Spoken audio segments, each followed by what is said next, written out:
Let's Mike News at 5.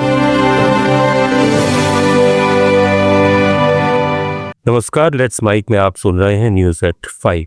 Bulletin की शुरुआत हम करेंगे आज की सबसे बड़ी खबर से, फिर जानेंगे देश दुनिया और आपके अपने राज्यों तक की बड़ी अपडेट्स। आज की सबसे बड़ी खबर है कोरोना वैक्सीन और उस पर छिड़ी बहस, जिसमें दावा किया जा रहा है कि वैक्सीनेशन के बाद अचानक हार्ट अटैक से होने वाली मौतों में काफी तेजी आई है। दरअसल कर्नाटक के मुख्यमंत्री सिद्धारमैया ने एक दिन पहले कहा था कि कोरोना वैक्सीन को जल्दबाजी में दी गई मंजूरी और उसका डिस्ट्रीब्यूशन राज्य में युवाओं की अचानक हो रही मौतों का कारण हो सकता है। उन्होंने कोरोना वैक्सीन के संभावित साइड इफेक्ट की स्टडी के लिए एक पैनल के गठन करने का भी ऐलान किया था। इसके एक दिन बाद ही Indian Council of Medical Research और एम्स की स्टडी को सार्वजनिक किया गया, जिसमें कहा गया कि कोविड के बाद वयस्कों की अचानक हो रही मौतों का कोरोना वैक्सीन से कोई लिंक नहीं है। स्वास्थ्य मंत्रालय ने भी कुछ ऐसा ही कहा है। मंत्रालय का कहना है कि आईसीएमआर की ओर से की गई स्टडीज में कोरोना वैक्सीन और हार्ट अटैक के बीच किसी लिंक का पता नहीं चला है। ये स्टडी देश के 19 राज्यों और केंद्र शासित प्रदेशों के 47 अस्पतालों में मई से अगस्त 2023 के बीच की गई थी। स्टडी ऐसे लोगों पर की गई जो पूरी तरह से स्वस्थ थे, लेकिन अक्टूबर 2021 से मार्च 23 के बीच उनकी अचानक मौत हो गई। स्टडी से पता चला कि कोरोना वैक्सीन की वजह से युवाओं में हार्ट अटैक का जोखिम नहीं बढ़ा है। युवाओं की अचानक हो रही मौतों का इससे कोई कनेक्शन नहीं है। गौरतलब है कि ये स्टडी ऐसे समय में सामने आई है जब देश भर में युवाओं में हार्ट अटैक से हो रही मौतों के मामले बढ़े हैं। आईसीएमआर और national centre for disease control अचानक हो रही इन मौतों के पीछे का कारण समझने की दिशा में काम कर रही है। इस स्टडी में जीवन शैली और पहले की स्थितियों को अचानक हो रही मौतों का प्रमुख कारण माना गया है।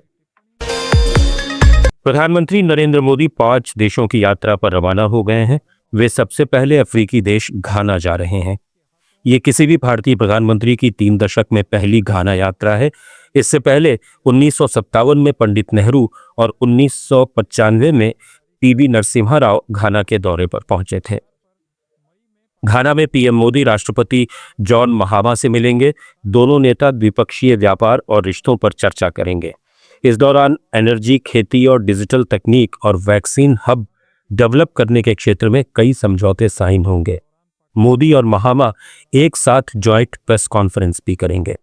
मोदी घाना की संसद और वहां रहने वाले भारतीय समुदाय के 15,000 लोगों को भी संबोधित करेंगे। अमेरिका के राष्ट्रपति डोनाल्ड ट्रंप ने कहा कि भारत और अमेरिका के बीच जल्द ही एक व्यापार समझौता होगा जिसमें टैरिफ काफी कम होंगे। ट्रंप ने इसे दोनों देशों के बाजारों में बेहतर प्रतिस्पर्धा के लिए अच्छा बताया। उन्होंने कहा कि मुझे लगता है कि भारत के साथ हमारी डील होने जा रही है और ये एक अलग तरह की डील होगी, ऐसी डील जिसमें हम भारत के बाजार में प्रवेश कर सकें और प्रतिस्पर्धा कर सकें। अभी भारत किसी को अंदर आने नहीं देता, लेकिन मुझे लगता है कि भारत अब ऐसा करेगा और अगर ऐसा हुआ तो हम कम टैरिफ वाली डील कर पाएंगे। भारत और अमेरिका के बीच इस समय द्विपक्षीय व्यापार समझौते को लेकर वॉशिंगटन में बीते 6 दिन से बातचीत जारी है। इसका मकसद 9 जुलाई की अहम डेडलाइन से पहले एक अंतरिम समझौता करना है। क्वाड में शामिल देशों ने पहलगाम आतंकी हमले की निंदा करते हुए इसको अंजाम देने वाले अपराधियों और फाइनेंसरों को न्याय के कटघरे में लाने पर जोर दिया है। क्वाड यानी अमेरिका, भारत, जापान और ऑस्ट्रेलिया के विदेश मंत्रियों की ओर से जारी संयुक्त बयान में स्पष्ट तौर पर यह कहा गया है। अमेरिका में भारतीय विदेश मंत्री एस जयशंकर, अमेरिकी विदेश मंत्री मार्को रूबियो, जापान के विदेश मंत्री ताकेशी इवाया और ऑस्ट्रेलियाई विदेश मंत्री पेनी वोंग के क्वाड विदेश मंत्रियों की बैठक में शामिल होने के बाद ये बयान आया है। क्वाड देशों के विदेश मंत्रियों ने अपनी बैठक में आतंकवाद विरोधी सहयोग पर विशेष ध्यान देने पर जोर दिया। इस दौरान जयशंकर ने आतंकवाद की निंदा करते हुए भारत के हालिया आतंकवाद विरोधी अभियानों की जानकारी दी। इसमें पहलगाम आतंकी हमले के बाद किया गया ऑपरेशन सिंदूर भी शामिल है। कश्मीर के पहलगाम में 22 अप्रैल को आतंकियों ने हमला करते हुए 26 लोगों की जान ले ली थी। इसके बाद भारत ने पाकिस्तान के आतंकी ठिकानों को निशाना बनाते हुए हमले किए थे। कजाकिस्तान ने सार्वजनिक जगहों पर हिजाब पहनने पर प्रतिबंध लगा दिया है। राष्ट्रपति कासिम जोमार्ट तोकायेव ने एक कानून पर हस्ताक्षर किए। इसमें कहा गया है कि चेहरा ढकने वाले कपड़े जिनसे किसी की पहचान छिपती है सार्वजनिक जगहों पर नहीं पहने जा सकते। राष्ट्रपति तोकायेव ने कहा, चेहरा ढकने वाले काले कपड़ों के बजाय हमारे राष्ट्रीय कपड़े पहनना बेहतर है। ये कपड़े हमारी संस्कृति को दर्शाते हैं और इन्हें बढ़ावा देना चाहिए। हालांकि बीमारी, खराब मौसम, खेल या सांस्कृतिक कार्यक्रमों में इसकी छूट है। कजाकिस्तान सरकार ने 2023 में स्कूलों में हिजाब पर प्रतिबंध लगा दिया था। सरकार का कहना है कि स्कूल यूनिफॉर्म के नियम हिजाब पहनने की इजाजत नहीं देते। इस फैसले के खिलाफ 150 लड़कियों ने स्कूल छोड़ दिया था। हिमाचल के मंडी में मंगलवार को मची तबाही से हालात बदतर हैं। बादल फटने और भूस्खलन के कारण अब तक 15 लोगों की मौत हो चुकी है। आज सुबह सराज में 4 और शव बरामद किए गए। 30 लोग लापता हैं। इस बीच रक्षा मंत्रालय और भारतीय वायुसेना से मदद मांगी गई है। मंडी में बादल फटने से भारी नुकसान हुआ है। जिले से सराज उपमंडल पूरी तरह से कट चुका है। पुल और सड़कें बह गई हैं। इस कारण वहां तक जरूरी सामान, दवाएं और दूसरे जरूरी खाद्य पदार्थ पहुंचना भी मुश्किल हो गया है। मंडी के उपायुक्त अपूर्व देवगन ने रक्षा मंत्रालय और भारतीय वायुसेना से आग्रह किया है कि हवाई मार्ग से राशन, दवाएं और अन्य जरूरी सामान प्रभावित क्षेत्रों में भेजा जाए। सबसे ज्यादा दिक्कत सराज और करसोग में हो रही है। मंडी में अब तक 370 लोगों को सुरक्षित रेस्क्यू किया गया है। नेता प्रतिपक्ष और पूर्व मुख्यमंत्री जयराम ठाकुर भी सराज के लिए रवाना हुए हैं। उन्होंने सैटेलाइट फोन के जरिए कार्यकारी एसडीएम से पूरा फीडबैक लिया। सराज का लगभग 50,000 की आबादी का संपर्क पूरी तरह कट चुका है। कोर्ट परिसर सहित कई जगह खड़े वाहन नदी नालों में गिरे हैं। निर्वासित तिब्बती आध्यात्मिक नेता दलाई लामा ने कहा है कि 600 साल पुरानी संस्था उनकी मौत के बाद भी चलती रहेगी और ये उनके भावी पुनर्जन्म का चयन करेगी, जिससे 15वें दलाई लामा की नियुक्ति में चीन की भूमिका खत्म हो जाएगी। आज एक ऑफिशियल स्टेटमेंट में धर्मशाला में 14वें दलाई लामा ने ऐलान किया कि हमारा कार्यालय गादेन फोड्रंग ट्रस्ट अकेले ही 15वें पुनर्जन्म की मान्यता पर फैसला लेगा। तिब्बती आध्यात्मिक नेता ने कहा, भावी दलाई लामा को मान्यता देने की प्रक्रिया 24 सितंबर 2011 के वक्तव्य में साफ तौर से बताई गई है, जिसमें कहा गया है कि ऐसा करने की जिम्मेदारी विशेष रूप से गादेन फोड्रंग ट्रस्ट परम पावन दलाई लामा के कार्यालय के सदस्यों पर होगी।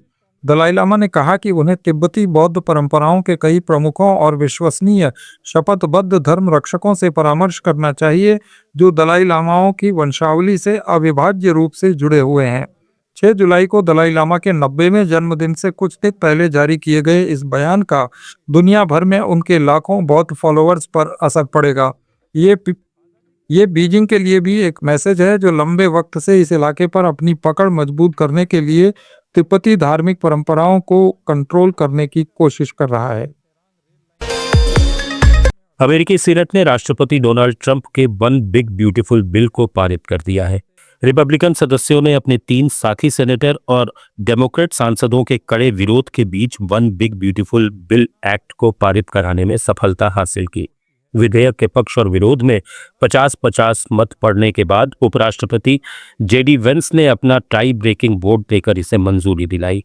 सीनेट की मंजूरी के बाद ये विधेयक वापस प्रतिनिधि सभा यानी संसद के निचले सदन की स्वीकृति के लिए भेजा जाएगा। अमेरिकी संसद के दोनों सदनों पर नियंत्रण रखने वाले रिपब्लिकन्स के लिए अब अगली चुनौती प्रतिनिधि सभा में इस विधेयक को पारित कराना है। 940 पन्नों का ये एक्ट ट्रंप के सबसे महत्वाकांक्षी विधेयकों में से एक है।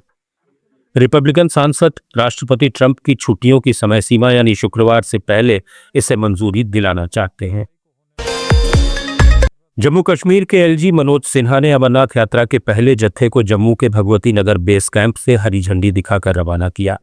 आधिकारिक तौर पर यात्रा की शुरुआत कल होगी। पंजाब के पठानकोट से भी यात्रियों के जत्थे को रवाना किया गया। यहां से श्रद्धालु बालटाल होकर बाबा बर्फानी की गुफा पहुंचेंगे। 38 दिन तक चलने वाली यात्रा पहलगाम और बालटाल दोनों रूटों से होगी। यात्रा का समापन 9 अगस्त को रक्षाबंधन के दिन होगा। पिछले साल यात्रा 52 दिन चली थी और 5 लाख श्रद्धालुओं ने पवित्र गुफा के दर्शन किए थे। इस साल अब तक 3.5 लाख से ज्यादा तीर्थयात्री रजिस्ट्रेशन करा चुके हैं। तुरंत रजिस्ट्रेशन के लिए जम्मू में सरस्वती धाम, वैष्णवी धाम, पंचायत भवन और महाजन सभा में सेंटर खोले गए हैं। ये सेंटर रोज 2000 श्रद्धालुओं का रजिस्ट्रेशन कर रहे हैं। कोलकाता के लॉ कॉलेज में फर्स्ट ईयर की स्टूडेंट से गैंगरेप के मामले में 3 आरोपियों की पुलिस हिरासत 8 जुलाई तक बढ़ा दी गई है। मुख्य आरोपी मनोजीत मिश्रा, जैद अहमद और कमित मुखर्जी को 26 जून को गिरफ्तार किया गया था। कोर्ट ने पहले उन्हें 4 दिन की पुलिस हिरासत में भेजा था। कॉलेज के सुरक्षा गार्ड पिनाकी बनर्जी की हिरासत भी बढ़ाकर 4 जुलाई कर दी गई है। इस बीच साउथ कोलकाता लॉ कॉलेज ने मनोजीत मिश्रा की नौकरी खत्म कर दी और दोनों छात्र आरोपियों को कॉलेज से सस्पेंड कर दिया है। कॉलेज प्रशासन ने बार काउंसिल से मिश्रा की सदस्यता रद्द करने की सिफारिश भी की है, क्योंकि वो एक प्रैक्टिसिंग एडवोकेट है।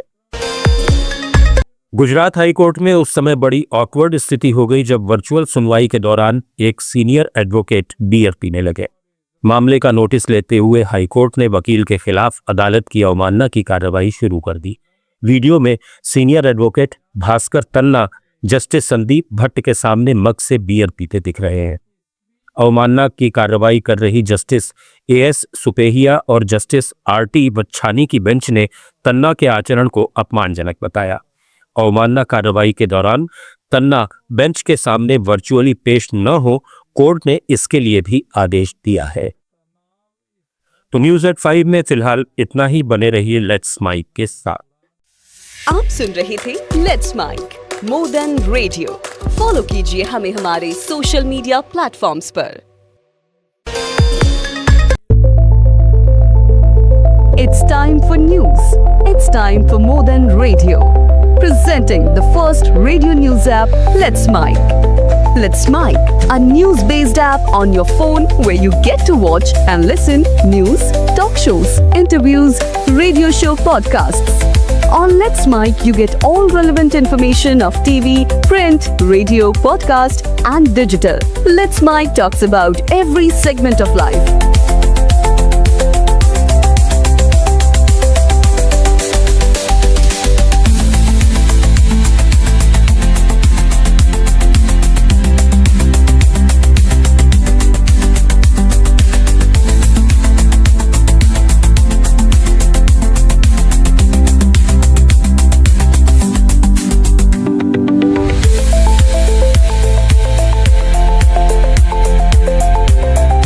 Download the app now from Play Store. Available both on Android and iOS mobile phones. Follow us on YouTube, Instagram, Twitter, LinkedIn, Facebook, Telegram, WhatsApp, Snapchat. Let's talk, let's connect, and let's mic.